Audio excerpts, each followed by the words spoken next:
নিরামিষভোজীদের কথা ভেবে আজকে আমি বানাতে চলেছি নিরামিষ মোগলাই পরোটা।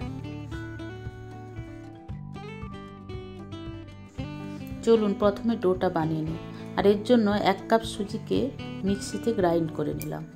1 কাপ করে আটা, ময়দা, সুজি, পরিমাণ মতো নুন এবং রিফাইন্ড তেল দিয়ে ভালো করে মেখে তারপর একটু একটু জল দিয়ে একটা সফট ডো বানিয়ে নিলাম এবং ডোটাকে তেল মাখিয়ে কিছুক্ষণ রেখে দিই। এবার ধনে পাতা, পুদিনা পাতা, কাঁচা লঙ্কা এবং নুন দিয়ে একটা পেস্ট বানিয়ে নিলাম। কড়াইতে তেল গরম হলে কিছুটা বাদাম ভেজে নিলাম। তারপর লঙ্কা কুচি, ক্যাপসিকাম কুচি এবং নুন দিয়ে কিছুক্ষণ নাড়াচাড়া করে আদা বাটা ও ধনে গুঁড়ো দিয়ে আবার কিছুক্ষণ নাড়াচাড়া করলাম।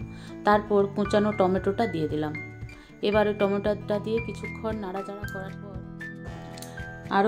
নাড়াচাড়া করার পর আগে থেকে ম্যাশ করে রাখা সয়াবিনটা দিয়ে দিলাম। দেখবেন সয়াবিনটা যেন একেবারে ঘেঁটে না যায়, খাওয়ার সময় যেন মুখে লাগে।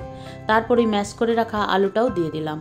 দিয়ে পরিমাণ মতো নুন দিয়ে কিছুক্ষণ নাড়াচাড়া করলাম। বেশ ভাজা ভাজা হয়ে গেলে এবার ওপর থেকে ভাপানো কড়াইশুঁটি দিয়ে দিলাম। ভালো করে কড়াইশুঁটিগুলো মিশিয়ে ওর মধ্যে চাট মশলা দিয়ে দিলাম। তারপর চাট মশলাটা দিয়ে আবার কিছুক্ষণ নাড়ার পর একটু কেশরি মেথি ক্র্যাশ করে দিয়ে দিলাম। তারপর ভাজা মশলা দিয়ে দিলাম। ভাজা মশলাটা আমি বানিয়েছিলাম গোটা ধনে, গোটা জিরে আর শুকনো লঙ্কা কড়াতে নেড়ে ওটা গুঁড়ো করে নিয়েছিলাম। এবার একটা লেচি নিয়ে পাতলা করে বেলে নিলাম এবং চারধার থেকে জল লাগিয়ে দিলাম। যেহেতু এটাতে ডিম দিচ্ছি না তাই জল দিলাম। এবার ওই ধনে পাতা, পুদিনা পাতার পেস্টটা ওই রুটিটার উপর লাগিয়ে দিলাম। দিয়ে ওই পুরটা দিয়ে যেভাবে মোগলাই মুড়ে ওইভাবে মুড়ে নিলাম। ব্যাস, এবার শুধু ভাজার পালা।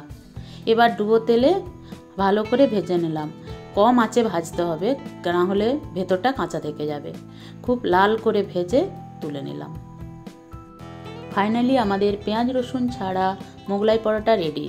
বাড়িতে সবাই ট্রাই করবেন এবং কমেন্ট করে জানাবেন খেয়ে কেমন লাগলো।